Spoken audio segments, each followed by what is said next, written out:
소련 최초의 여성 스파이가 아인슈타인과 불륜 관계를 맺어 정보를 훔쳤지만 그녀의 남편은 신경 쓰지 않았다. 많은 사람들이 KGB에 대해 알고 있습니다. KGB는 소련의 유명 스파이 기관으로 수많은 아름다운 여성 스파이를 양성했습니다. 이들 여성 스파이들은 제2차 세계대전과 냉전 동안 소련에 많은 귀중한 정보를 제공해 주었다. 제2차 세계대전 당시 소련에는 아름답고 우아한 여성 스파이가 있었는데 그녀의 남편은 사회적 지위가 높았습니다. 그녀는 원래 부유한 삶을 살았지만 우연히 KGB 스파이가 되었습니다. 이 여성은 그녀의 매력으로 위대한 과학자 아인슈타인을 정복하고 소련의 원자 폭탄 연구를 크게 가속화했습니다. 이 여성은 코네코바였습니다. 코네코바의 남편은 위대한 조각가이고 그녀 자신도 매우 유명합니다. 그녀의 이야기는 한때 큰 화제가 되었고 많은 사람들이 그녀와 아인슈타인 사이에 진정한 사랑이 있는지에 대해 논의했습니다. 우선 코니코바는 매우 애국적인 여성이고 미국에서 좋은 삶을 살고 있습니다. 2차 세계대전이 발발한 후 소련은 동유럽 전장에서 연이은 패배를 겪었습니다. 소련 시민으로서 코네코바는 극도로 상심했습니다. 이때 KGB 스파이는 그녀에게 화해의 손길을 내밀어 조국을 위해 정보를 수집하는 스파이가 되라고 권유했습니다. 코네코바가 공식적으로 KGB에 합류했을 무렵 유럽 전장의 상황은 역전되기 시작했고 소련의 로켓 발사대는 독일 전차를 산산조각 내어 독일군이 도망갈 곳을 잃게 만들었습니다. 소련과 미국은 제2차 세계대전 동안 단지 일시적인 동맹국이었으며 양측 모두 이 사실을 잘 알고 있었습니다. 미국과의 장내 대결에서 유리한 입장을 점하기 위해 소련은 항상 미국의 군수산업의 발전에 많은 관심을 기울여 왔습니다. 독일은 원자폭탄을 연구한 최초의 국가였고 미국은 맨해튼 프로젝트를 시작하면서 바짝 뒤따랐습니다. 강력한 국력을 바탕으로 원자폭탄을 개발하고 일본 본토를 폭격하는 데 성공했습니다. 멀리 모스크바에 있던 소련 지도자들은 압력을 느끼고 원자폭탄을 연구하기로 결정했습니다. 코네코바의 역할은 아인슈타인과 가까워지고 원자폭탄 제조 원리를 배우는 것이었습니다. 코니코바는 완벽한 계획을 세웠고 아인슈타인과 가까워지기 위해 자발적으로 소련 지원협회에 가입했습니다. 아인슈타인 역시 유럽에서 미국으로 건너온 과학자였기 때문에 협회의 일부 사람들과 친분이 있었습니다. 코네코바는 미국에서 점점 더 유명해졌고 종종 신문의 일면을 장식했습니다. 아인슈타인도 나치에 반대했기 때문에 코네코바와 아인슈타인은 공통된 주제를 가졌습니다. 아인슈타인은 코네코바의 아름다움에 매료되었습니다. 2차 세계대전이 발발하기 3년 전, 아인슈타인은 아내의 죽음으로 인해 독신이 되었습니다. 코네코바는 아인슈타인의 가장 사랑하는 사람이 되었고, 아인슈타인은 그의 사랑을 표현하기 위해 많은 편지를 썼습니다. 코네코바는 이 상황을 이용해 상대방의 요청을 수락했고, 두 사람은 연인이 되었다. 두 사람이 연인이 된 후, 코네코바는 금세 서로의 신뢰를 얻었습니다. 나중에 코네코바는 정보를 얻기 위해 주도적으로 상대방에게 자신의 정체를 공개했다.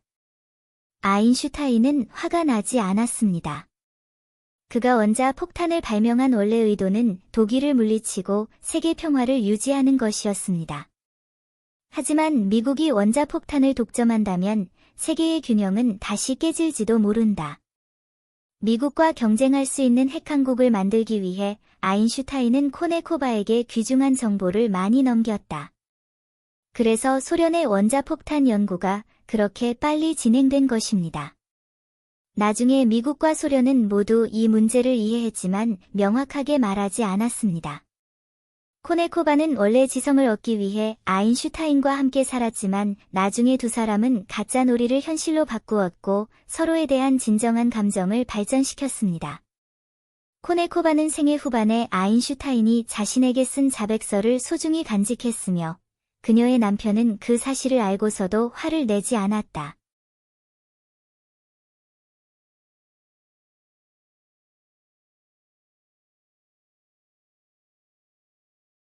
소녀는 4개의 다리를 가지고 태어났는데 그녀가 태어났을 때 세상을 놀라게 했습니다.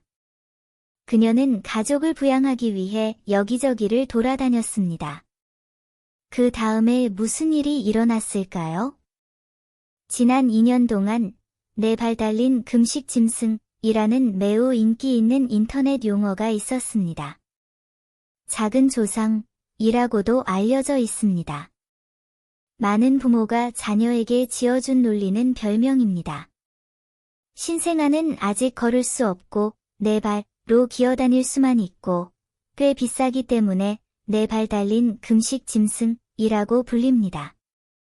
물론 이건 그냥 인터넷 농담일 뿐이지만 만약 4발 달린 아이가 실제로 현실에 나타난다면 어떨까?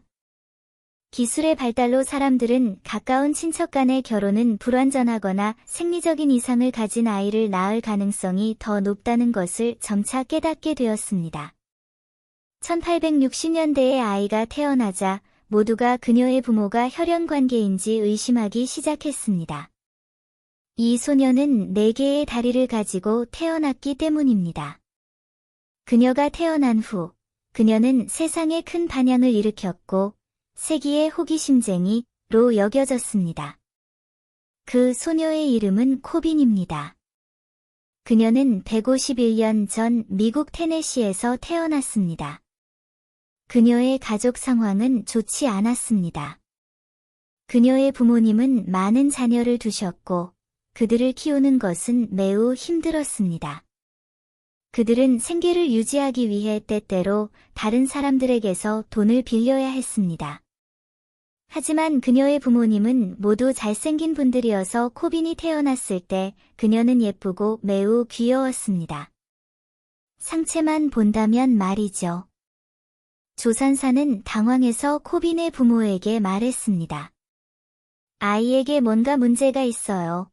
그러자 부모는 코빈의 2골반과 4다리를 보고 무엇이 문제인지 알았습니다. 마치 2 아이를 합친 것 같은 매우 이상한 느낌이었습니다. 그들은 딸을 종합검진에 보냈고 그녀의 몸이 놀랍다는 것을 발견했습니다. 아이의 양쪽은 완전히 다른 생리적 상태를 보일 수 있습니다. 예를 들어 한쪽은 우유를 마신 후 설사가 있고 다른 쪽은 괜찮을 수 있습니다. 4발 달린 소녀의 탄생 소식은 사람들 사이로 퍼졌고 점점 더 많은 사람들이 코빈에게 강한 관심을 보였습니다. 그녀가 자라서 걸을 수 있게 되었을 때 그녀는 더 큰 충격을 주었습니다. 어떤 사람들은 그녀의 사진을 찍어서 돌렸고 사람들은 그녀 주위에 모여서 그녀를 지켜보고 이야기했습니다. 당시 사람들은 온갖 이상한 사건에 몰려들었고 이런 설명할 수 없는 현상은 더욱 그랬다. 코빈의 아버지는 사업 기회를 깨달았다. 그는 딸의 일상을 기록하여 신문에 제출했다. 그러자 코빈의 인기는 점점 높아졌고 점점 더 많은 사람들이 그녀를 보기 위해 돈을 쓰려고 했다. 나중에 바넘이라는 서커스 매니저가 코빈과 계약을 맺고 싶다는 의사를 표명했습니다. 1881년부터 코빈은 서커스와 함께 순회 공연을 했습니다. 서커스에는 그녀와 같은 이상한 사람들이 많이 있는데 사람들의 관심을 끌기 위해 괴상한 쇼를 하는 사람들이죠. 코빈은 말하는 눈과 친절하고 호감 가는 성격을 지녔기 때문에 서커스의 다른 단원들에게 인기가 있었습니다. 그녀의 공연 수수료는 비교적 높은 편으로 그녀는 7일 연속으로 공연을 하면 $500에 가까운 돈을 벌 수 있다. 코빈은 이 돈을 모두 가족을 부양하는 데 썼습니다. 그의 부모님은 형제들을 부양하기 위해 돈이 필요했거든요. 그녀는 전국의 많은 곳을 여행했습니다. 코빈 효과가 얼마나 좋은지 보고 다른 서커스도 그것을 배우고 가짜로 만들기 시작했습니다. 가짜로 만드는데 실패했을 때 그들은 코빈의 4다리가 가짜라고 말했습니다. 물론 모든 사람이 그것을 직접 눈으로 보고 믿지 않았습니다. 코빈은 돈을 벌었지만 그의 결혼 생활은 큰 문제가 되었다. 많은 남자들이 그녀가 귀엽다며 칭찬했지만 그녀와 결혼하고 싶어하는 남자는 아무도 없었다. 그녀는 18살이 되어서야 그녀의 신체적 이상에 신경 쓰지 않는 젊은 의사인 빅넬 박사를 만났고 그녀의 20번째 생일 전에 결혼했습니다. 나중에 코비는 곧 임신을 했고 그녀의 왼쪽 배가 불룩해졌습니다. 그녀의 남편은 매우 놀랐습니다. 그는 그들이 함께 밤을 보냈을 때 그녀의 오른쪽 몸만 만졌다고 말했습니다. 이 모든 일로 인해 의학을 공부하는 많은 사람들이 코빈에 더 관심을 갖게 되었지만 코빈은 다시 대중 앞에 모습을 드러내고 싶어 하지 않았습니다. 대신 그녀는 고향에서 남편과 함께 지내며 남편과 아이들을 돌보았습니다. 그녀는 60세의 나이에 병으로 죽을 때까지 살았습니다. 그녀가 죽은 후 그녀의 가족은 그녀를 위해 묘지를 조심스럽게 준비하고 두꺼운 콘크리트로 보강했습니다. 코빈이 생전에 너무 큰 화재를 불러일으켰기 때문에 그녀의 가족은 그녀가 죽은 후에 무덤 도굴꾼이 고인을 방해할까 봐 두려워했습니다. 고대 로마의 노예 주인들은 여성 노예들을 어떻게 다루었는가? 믿지 마세요. 고대 그리스의 영향을 받은 고대 로마 제국 역시 매우 강력했습니다. 300명의 스파르타인을 본 사람이라면 누구나 알 것입니다. 당시 유럽에서 고대 로마의 보병대 방지는 타의 추종을 불허했습니다. 고대 로마에서는 사람들의 지위도 여러 단계가 있었고 이 단계 차이도 유전적이었습니다. 귀족이라면 대대로 전해져 내려왔고 마찬가지로 노예 계급은 대대로 노예였습니다. 노예는 고대 로마에서 항상 상품으로 판매되었고 여성 노예의 가격은 남성 노예의 가격보다 훨씬 높았으며 시장은 더욱 흥미진진했습니다. 여성 노예 1명의 가격으로 3명에서 5명의 튼튼한 남성 노예를 살 수 있었습니다. 여성 노예 시장이 왜 그렇게 뜨거웠을까요? 먼저 고대 로마에서 노예가 어떻게 생산되었는지 이야기해 보겠습니다. 고대 로마는 자국 국민과 속국에 매우 우호적이었고 그들에게 많은 특혜를 베풀었습니다. 그러나 로마 제국은 반항하거나 저항하는 사람들에게 극도로 잔인했습니다. 로마에 패배하는 한, 항복하든 항복하지 않든 모든 살아있는 사람들은 노예가 되었습니다. 노예가 된 후, 그들은 로마인들이 하기를 꺼리는 일을 해야 했고, 노예 주인들에게 모욕을 당하고, 구타당하고, 꾸중을 들었습니다.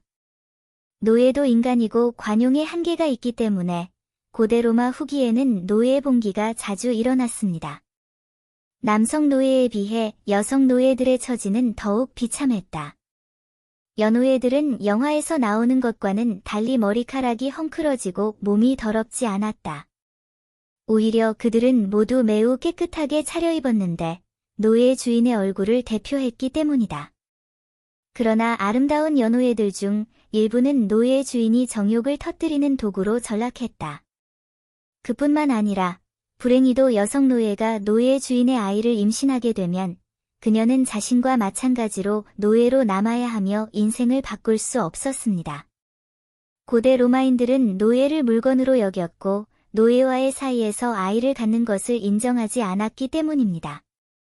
노예의 목적은 농사짓는 것만이 아니었습니다. 고대 로마의 영토가 확장되면서 땅이 늘어났을 뿐만 아니라 해당 생산 및 가공산업, 광업, 어업, 축산 등의 일련의 기본적인 직책에는 많은 사람이 필요했습니다.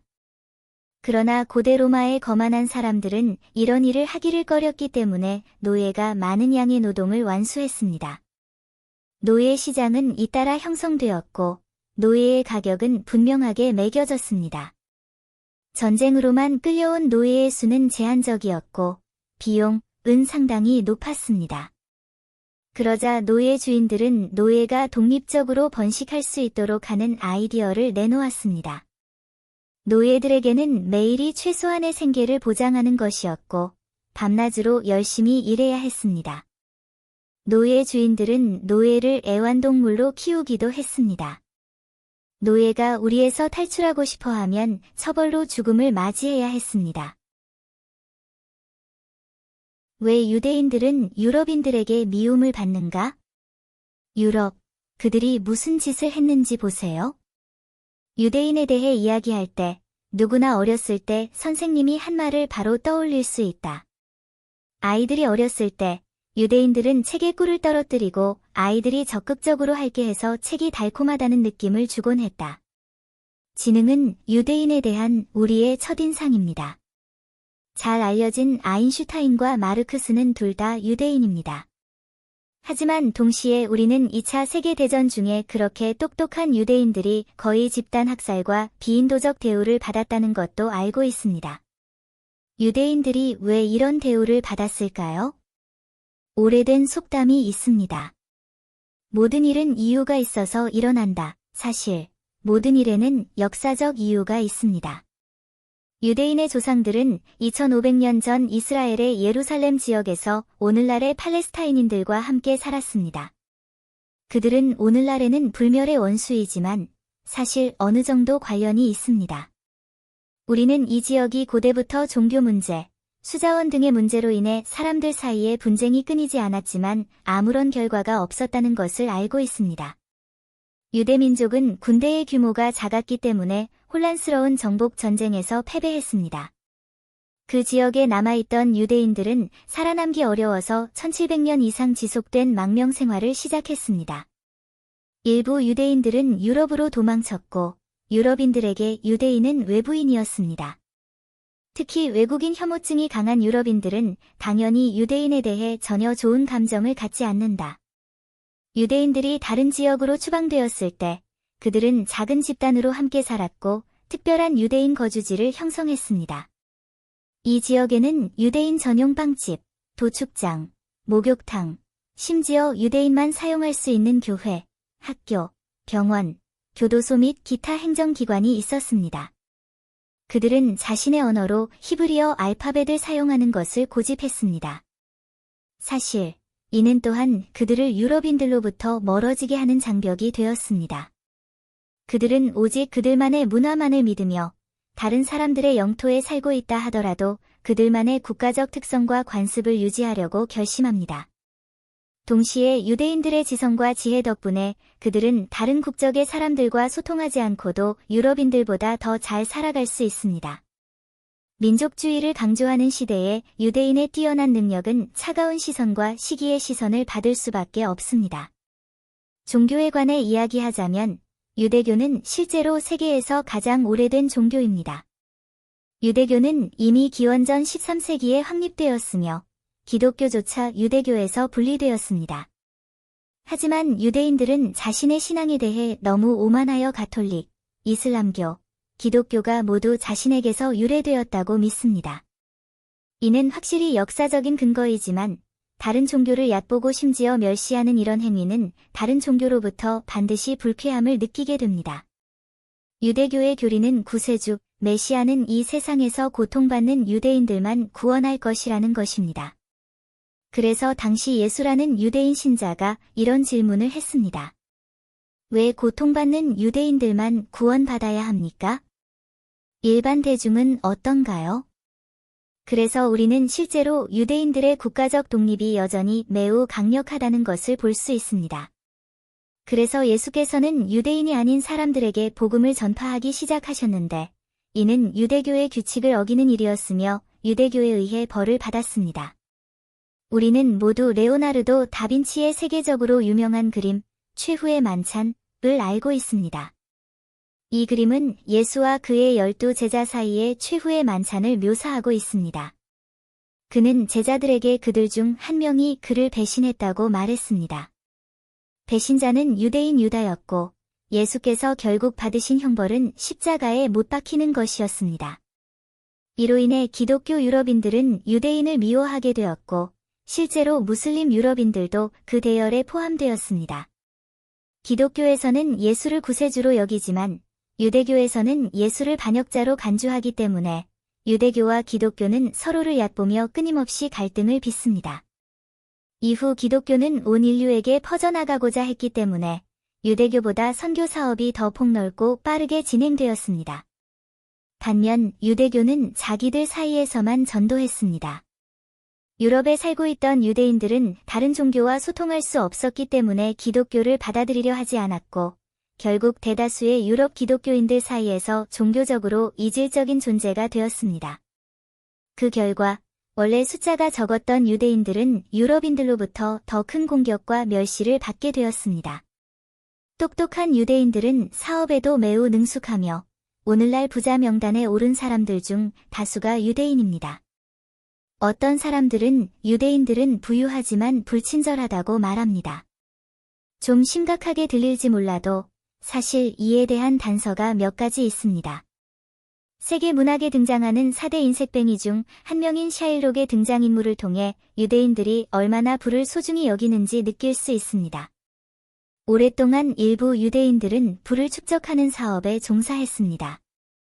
그들은 또한 높은 이자율로 돈을 빌려주는 것을 좋아했고 상당한 양의 부를 모았습니다. 이러한 상황에서 유대인들은 어느 정도 자본 독점을 형성하였고 많은 은행들이 유대인들의 지배를 받았습니다. 우리 모두가 알고 있는 사실 하나는 자본 뒤에는 무서운 정치 세력이 있다는 것입니다. 비공식 통계에 따르면 미국에만 600만 명의 유대인이 있으며 이는 미국 인구의 2.3%에 불과하지만 유대인은 세계 경제의 10%를 장악하고 있습니다. 이는 무서운 숫자입니다.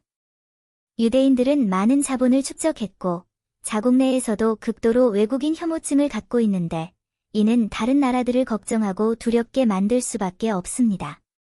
그러므로 그들은 유대인들을 물질주의적이고 냉정하며 공감 능력이 없는 사람들이라고 낙인 찍습니다. 이익을 추구하는 과정에서 그들은 외국인 혐오증을 가질 뿐만 아니라 심지어 돈을 위해 동포를 표적으로 삼을 수도 있습니다.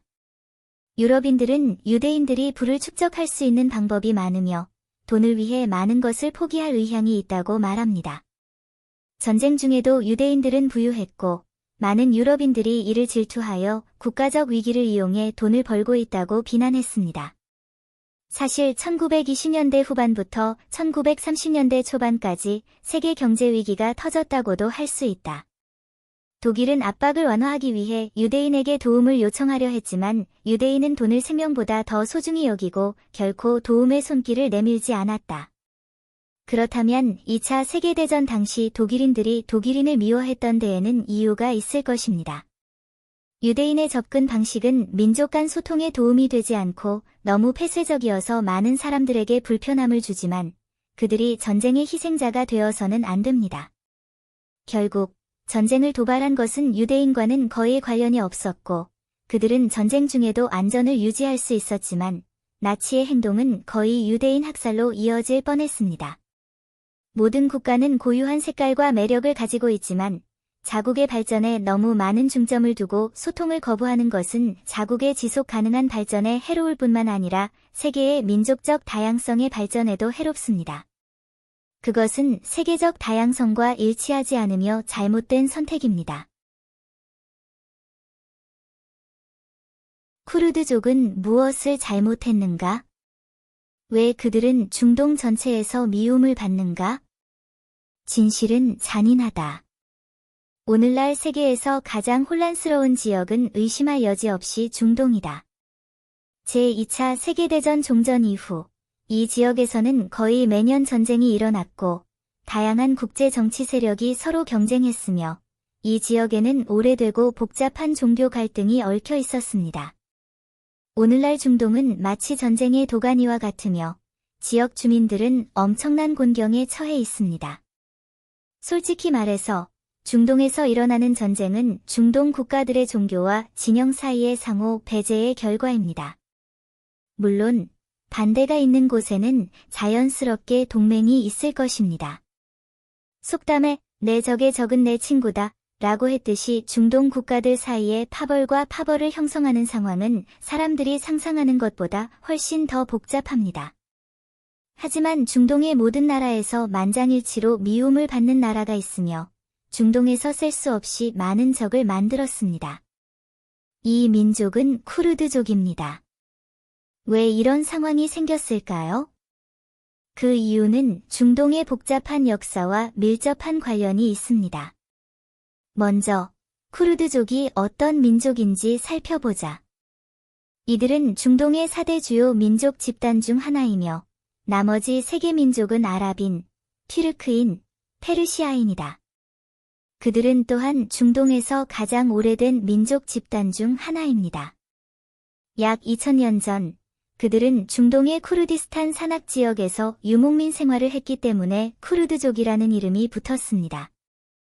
왜 그들은 그렇게 짜증나는 걸까? 이는 주로 이 민족이 고정된 생산과 생활 방식이 없어서 늘 떠돌아다니는 것과 마찬가지이기 때문이다. 먹을 것이 없으면 다른 나라로 가서 약탈한다. 중세에는 중동 전체가 오스만 제국의 일부가 되었고 쿠르드족도 예외는 아니었습니다. 그들은 또한 오스만 제국의 시민으로 편입되었습니다. 그러나 그들의 본래 게으르고 유목민적인 생활 방식은 그들이 동화되는 것을 허용하지 않았습니다. 오스만 제국의 통치 기간 동안 쿠르드족은 여러 차례 봉기를 일으켜 독립을 원했지만 모두 오스만 제국에 의해 진압되었습니다. 1922년까지 오스만 제국은 붕괴되어 터키, 시리아, 이라크, 이란의 4나라로 분열되었습니다. 그 결과 불안한 쿠르드족은 마치 이 4나라의 시한폭탄처럼 여러 정권에 흩어졌습니다. 미국과 소련 간의 냉전 동안 두 나라는 중동의 상황을 조작하기 위해 개입하여 4개국에서 쿠르드족의 독립을 비밀리에 지원했습니다. 무장한 쿠르드족은 언제든지 해당 국가의 정권을 전복할 수 있으며 미국 역시 이를 중동의 상황을 균형 있게 조정하기 위한 정치적 협상 수단으로 사용합니다. 예를 들어 이 4개국은 독립 후 자국 영토 내 쿠르드족을 몰아내는 데 전념했지만 터키의 에르도안 대통령은 자국 내 쿠르드족을 반복적으로 탄압했습니다. 하지만 물이 너무 깊고 쿠르드군이 막강한 세력으로 성장했기 때문에 물을 완전히 제거하는 것은 불가능합니다. 아시다시피 시리아에서 7년간 이어진 내전은 쿠르드족이 독립을 원했기 때문에 발발했습니다. 물론 이 사건의 배후에는 여전히 미국이 있습니다. 그 이유는 쿠르드족이 불안정하고 미국 등 서방 강대국에 의해 착취당하고 있기 때문입니다. 중동의 어떤 나라나 민족도 그들을 좋아하지 않습니다. 진실은 잔인하고 그것을 이용하는 서방 강대국들은 자연스럽게 그것에 대해 별로 감정이 없습니다. 결국 그들은 단지 정치적 도구일 뿐입니다. 쿠르드족의 처지에서 보면 미국이 이끄는 서방 국가들이 얼마나 사악한지를 쉽게 알 수 있다. 미국은 하루 종일 반테러 구호를 외치는 테러리스트 국가이지만 사실 중동을 혼란에 빠뜨린 것은 바로 미국이다. 오늘날 중동 전체에서 배척을 받고 있는 쿠르드족은 독립을 추구할 희망이 더욱 희박해졌습니다. 아마도 가까운 미래에 그들은 미국인들이 약속한 밝은 미래가 실제로는 백지수표에 불과하다는 사실을 깨닫게 될 것입니다. 인구가 3억 명이고 군대도 100만 명에 달하는 미국이 인구가 2,500만 명인 캐나다를 합병하지 않는 이유는 무엇일까? 오늘날 세계에서 미국은 의심할 여지 없이 1위의 초강대국이며 당시 지구상에서 유일한 초강대국이었습니다. 미국은 어느 정도일까요? 설명할 수 있는 말이 있습니다. 20세기는 미국의 세기입니다. 미국의 영광 아래에서는 이전의 모든 초강대국이 가려지는 듯합니다. 미국은 아주 젊은 나라입니다. 그렇게 짧은 기간에 세계 1위의 강국이 된 것은 기적입니다. 미국은 원래 망명자와 망명객들이 만든 정부였습니다. 그 나라가 자비로운 마음을 가질 것이라고 생각했지만 매우 호전적인 나라입니다. 미국이 건국되기 전 멕시코는 한때 아메리카 대륙에서 매우 큰 나라였습니다. 그러나 미국이 건국된 이후로 멕시코 영토의 상당 부분이 미국에 의해 적극적이든 수동적이든 빼앗겼습니다. 미국이 아직 그렇게 강력하지 않았을 때 미국은 영국과 나폴레옹의 전쟁을 이용해 영국에 선전포고를 해서 이익을 취했습니다. 하지만 미국은 캐나다에 그렇게 가까이 있는데 인구가 희박한 강국인 캐나다에 대해서는 왜 조치를 취하지 않았을까요? 캐나다-미국 전쟁이 발발하다. 미국인의 토지에 대한 욕망은 러시아인과 다름이 없습니다. 1803년 초, 미국인은 프랑스로부터 1,500만 달러의 루이지애나를 매수했고, 이는 미국의 영토를 직접 2배로 늘렸습니다. 그러나 이 장면은 영국 정부를 매우 당황하게 만들었습니다. 미국이 규모가 커지고 힘이 커지는 것을 막기 위해 영국은 강력한 해군력을 사용하여 미국의 해상 무역을 방해하기 시작했습니다. 사실, 그 전에 미국은 건국되었지만 여전히 영국의 제약을 받고 있었습니다. 영국은 미국이 진정으로 독립하는 것을 보고 싶어 하지 않았기 때문에 캐나다에 군대를 주둔시켜 미국 정부에 맞선 인디언의 싸움을 지원했고, 이는 이후에 미국-캐나다 전쟁의 토대를 마련했습니다. 1812년 미국 의회는 영국의 선전포고를 하는 협정을 통과시켰고, 제2차 영미전쟁이 발발했습니다. 영국이 이전에 미국의 해상 무역을 방해했기 때문에 미국은 항해의 자유를 유지한다는 명분으로 전쟁을 일으켰지만, 실제로는 캐나다에서 영국군을 몰아내고 북극해 남쪽의 모든 지역을 점령하기 위한 것이었습니다. 미국 대통령 애덤스는 미국이 북반구 서부 전체로 확장될 운명이라고 말한 적이 있습니다. 당시 영국은 프랑스의 나폴레옹과 싸우고 있었고, 미국이 행동을 취하기에 좋은 시기였습니다. 동시에 영국은 북미에 2만 명도 안 되는 병력을 남겨두고 캐나다에는 4,500명밖에 남지 않았습니다. 따라서 미국은 전국의 병력을 합치면 캐나다를 확실히 점령할 수 있을 것이라고 믿었습니다. 미국은 세 방향으로 공격하는 전술을 수립했지만 실제 작전에서는 미국이 참여를 원하지 않아 미군 병력이 심각하게 부족하게 되었고 결국 계획을 변경해야 했습니다. 하지만 그래도 미국은 비상 모집을 통해 6만 5천 명을 모집했습니다. 모두가 전쟁이 일방적일 것이라고 생각했을 때 사고가 발생했습니다. 전쟁의 방향. 전쟁의 처음 9개월은 미국의 전략적 공세의 기간이었다. 미국 군함은 대서양에서 본격적인 공격을 개시했고 총 500척 이상의 해군 함선이 공격했다. 미국은 육지에서도 치열하게 싸웠지만 전쟁의 결과는 만족스럽지 못했다. 미국군은 1년의 패배를 겪었고 심지어 세계 진군을 시도한 적도 영국군에 의해 격퇴당해 끝까지 밀려났습니다. 기록에 따르면 디트로이트에 주둔했던 2,500명의 미국 수비대는 총 한 발도 쏘지 않고 700명의 영국군에게 항복했다고 합니다. 그 뒤 이어진 퀸스톤 하이츠 전투에서 1,000명의 영국군이 3,000명의 미국군의 공격을 직접 격파했습니다. 더욱 충격적인 것은 많은 미국 군인들이 총을 내려놓고 사방으로 도망쳤다는 것입니다. 100년 후 세계를 지배한 미국 군대와 그들을 연관시키기는 어렵습니다. 유럽의 전장이 점차 끝나가자 영국은 마침내 많은 해군을 북미로 철수시켜 전쟁을 일으켰고 바다의 지배권이 바뀌었습니다. 그 후 13,000명의 미국인이 캐나다 수도에 협공을 가했지만 2,000명의 영국과 인도 군대의 연합군에게 패배했습니다. 그 후 미국은 캐나다에서 쫓겨났습니다. 영국군은 대통령궁까지 싸워서 사람들에게 대통령의 집을 불태우라고 명령했습니다. 워싱턴을 탈환한 후 미국인들은 다시 개조했습니다. 타버린 자국을 가리기 위해 저택을 흰색으로 칠했는데 이것이 나중에 백악관의 기원이 되었습니다. 캐나다에서 설립됨. 2차 대전의 실패로 미국인들은 캐나다가 정복하기 쉽지 않다는 것을 깊이 깨달았습니다. 당시 영국은 여전히 세계 1위의 강대국이었고 미국은 영국과 경쟁할 수 없었기 때문에 캐나다 합병 계획을 포기했습니다. 전쟁 후 캐나다가 국가가 된다는 개념이 형성되기 시작했고 캐나다 역사에서 캐나다-미국 전쟁은 캐나다가 외국의 적에게 침략당한 유일한 전쟁이 되었습니다. 미국에 대한 방어를 강화하기 위해 캐나다가 건국되었습니다. 미국의 침략에서 교훈을 얻은 캐나다는 수도를 오타와에 두기로 결정했습니다. 그 이유는 주변의 숲이 장벽 역할을 해서 방어하기는 비교적 수월하고 공격하기는 어려웠기 때문입니다. 미국은 산업혁명을 완수한 후 다시 캐나다를 침략하고자 했으나 미국 남북전쟁이 발발하면서 미국의 침공 속도가 느려졌습니다. 1867년 7월 1일 캐나다는 공식적으로 독립국이 되었고 이후 영토를 확장했습니다.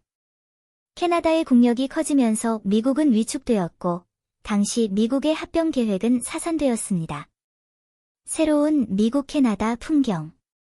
1차 세계대전 이후 영국은 쇠퇴하고 미국은 부상했습니다. 1930년대에 캐나다 합병 계획이 다시 한번 의제에 올랐습니다. 그러나 1939년 2차 세계대전이 발발하면서 계획이 다시 연기되었습니다. 미국 국민의 눈에는 나치 독일이 더 큰 위협이었습니다. 이때 캐나다와 영국은 미국의 동맹이 되었습니다. 2차 세계대전 이후 영국은 해외 식민지를 모두 잃고 완전히 쇠퇴했지만 미국은 마침내 세계를 지배할 수 있었고 자연스럽게 북미에 방해받지 않고 접근할 수 있었습니다. 그 결과 캐나다는 놀랍지 않게도 미국인의 동생이 되었습니다. 하지만 캐나다 국민은 여전히 지혜와 용기, 그리고 시기적절한 시점을 활용해 나라를 구했습니다. 오늘날 캐나다는 완전히 미국의 꼭두각시가 되었고 미국이 동구세계에 맞서 싸우는 도구가 되었습니다. 이때 캐나다는 무기를 창고에 넣고 말을 산으로 보내는 삶을 완전히 살았습니다. 이제 미국은 막대한 군사비 지출로 인해 캐나다를 포함한 동맹국이 군사력을 증강하기를 원합니다. 그러나 이는 다양한 이유로 다양한 정부에서 무시되었습니다. 과거에 미국과 캐나다는 서로 싸웠지만 지금은 주권을 개방할 수 있는 형제 동맹이 되었습니다. 국가 간의 관계는 정말 마법적이라고 말해야 합니다. 오늘날 미국은 인구가 3억 명이고 군대는 100만 명이지만 인구가 2,500만 명에 불과한 캐나다를 더 이상 합병하고 싶어 하지 않습니다. 터키와 이란이 땅을 교환했는데 터키가 큰 땅을 작은 땅으로 교환했고 지금까지 양측 모두 매우 만족하고 있다. 두 나라 간의 영토 교환은 고대부터 매우 흔한 일이었습니다. 국가 간의 영토 교환이 일어나는 데에는 여러 가지 이유가 있습니다. 오늘은 터키와 이란의 영토 교환을 살펴보겠습니다. 터키는 더 큰 영토를 더 작은 영토로 교환했고 두 나라 모두 여전히 매우 만족하고 있습니다. 터키와 이란은 모두 지역 강대국입니다. 터키는 서아시아에서 가장 넓은 면적, 가장 높은 GDP, 가장 많은 인구, 가장 강력한 종합적 힘을 가진 나라입니다. 터키는 항상 유럽 국가라고 말해왔지만 서아시아에서의 영향력은 여전히 매우 크고 유럽에는 거의 존재하지 않습니다. 이란은 중동에서 매우 강력한 국가입니다. 면적, 인구, 경제, 군사 및 기타 측면에서 이란은 중동의 최전선에 있습니다. 두 나라는 전쟁이 아닌 평화적인 수단을 통해 영토를 교환했습니다. 결국 두 나라 모두 매우 강력하기 때문에 만약 전쟁이 실제로 발발한다면 그 영향은 엄청날 것입니다. 터키와 이란 사이의 영토 교환은 1932년에 이루어졌습니다. 간단히 말해서 터키는 약 233제곱킬로미터에 달하는 비옥한 땅을 이란의 아라라트 산의 절반과 맞바꿨습니다. 아라라트 산의 이 절반의 면적은 약 100제곱킬로미터입니다. 즉, 면적면에서 터키는 명백히 불리한 입장에 있습니다. 이란이 터키와 영토를 교환하려는 것은 바로 그 유혹이 너무 크기 때문이다. 이제 터키가 당시 이란과 영토를 교환한 이유를 살펴보겠습니다. 현대 튀르키예는 1923년 케말의 리더십 하에 창립되었습니다. 현대 튀르키예가 건국된 후 이전의 오스만 튀르키예와는 완전히 비교할 수 없게 되었습니다. 전성기에는 오스만 제국이 유럽, 아시아, 아프리카의 세계 대륙에 걸쳐 있었고 동유럽, 서아시아, 북아프리카의 지배자였습니다. 그러나 튀르키예가 처음 건국되었을 당시 그 영토는 주로 소아시아에 있었고 세력도 매우 약했습니다. 그뿐만 아니라 터키는 해결해야 할 내부 문제가 많으며 쿠르드족의 봉기는 터키가 직면한 주요 문제 중 하나입니다. 쿠르드족은 기원전 6세기경에 등장했으며 중동에서 가장 오래된 민족 집단 중 하나입니다. 쿠르드족이 등장한 이후 그들은 역사상 많은 정권을 수립했습니다. 13세기에 쿠르드족이 세운 마지막 정권은 몽골에 의해 파괴되었고 그 이후로 쿠르드족은 다시는 자신의 정권을 세우지 않았습니다. 오스만 제국의 부상 이후, 오스만 제국은 중동의 많은 지역을 점령했습니다. 이때 중동에는 또 다른 매우 중요한 정권이 있었는데, 바로 페르시아의 사파비 왕조였습니다. 두 정권은 1639년에 슐링부르크 조약에 서명하여 쿠르드족이 거주하는 지역을 서로 나누었습니다. 그 후 대부분의 쿠르드족은 오스만 제국의 튀르키예와 페르시아에 거주하게 되었습니다. 오스만 제국의 세력은 계속 약화되었지만 쿠르드족이 살았던 지역은 거의 언제나 오스만 제국의 지배를 받았습니다. 현대 튀르키예가 건국될 무렵 튀르키예 국경 내에는 여전히 많은 쿠르드족 인구가 살고 있었습니다. 1차 세계대전 이후 민족주의가 전 세계로 확산되었습니다.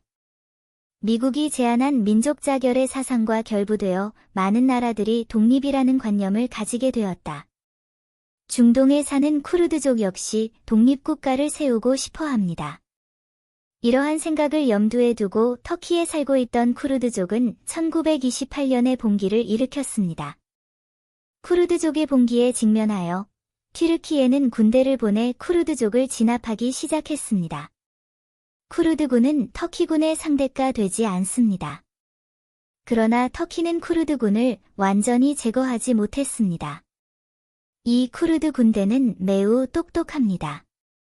터키를 이길 수 없을 때 그들은 도망가서 터키와 이란의 국경으로 달려갑니다. 그들 대부분은 아라라트산, 소아라라트산이라고도 함의 동쪽에 숨었습니다. 이 사람들이 산 동쪽에 숨은 이유는 간단하다. 투르키예는 산의 서쪽만 소유하고 있고 산의 동쪽은 이란에 속하기 때문이다. 터키군은 이란에 대한 침략으로 간주되지 않고는 산 동쪽으로 건너갈 수 없습니다. 앞서 언급했듯이 이란과 터키는 모두 강력한 힘을 가진 지역 강대국입니다. 터키군이 이란에 진입하면 이는 분명 큰 갈등을 야기할 것이고 심지어 두 나라 사이의 관계에도 영향을 미칠 것입니다. 그래서 터키군은 감히 국경선을 넘어 쿠르드군을 추격하지 못했습니다. 하지만 튀르키예는 그냥 앉아서 사람들이 아무것도 하지 않는 것을 지켜볼 수가 없었습니다. 그래서 튀르크인들은 새로운 아이디어를 내놓았습니다. 바로 리틀 아라라트 산 전체를 점령하는 것이었습니다. 터키와 이란은 서로 힘이 비슷하고 터키가 전쟁을 통해 이 땅을 점령할 수 없기 때문에 영토를 교환하는 아이디어를 내놓았습니다.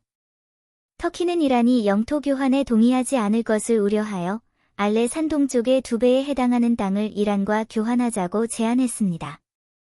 이러한 유혹에 굴복한 이란은 결국 투르크메니스탄과 영토를 교환하는 데 동의했습니다. 사실 이란이 투르크메니스탄과 영토를 교환하기로 한 합의는 이란 자신에게도 이로울 것입니다. 첫째, 이란은 잃은 것보다 훨씬 많은 영토를 얻었고 땅도 더 좋았습니다. 이는 분명 이득입니다. 둘째, 이란에는 쿠르드족도 많습니다.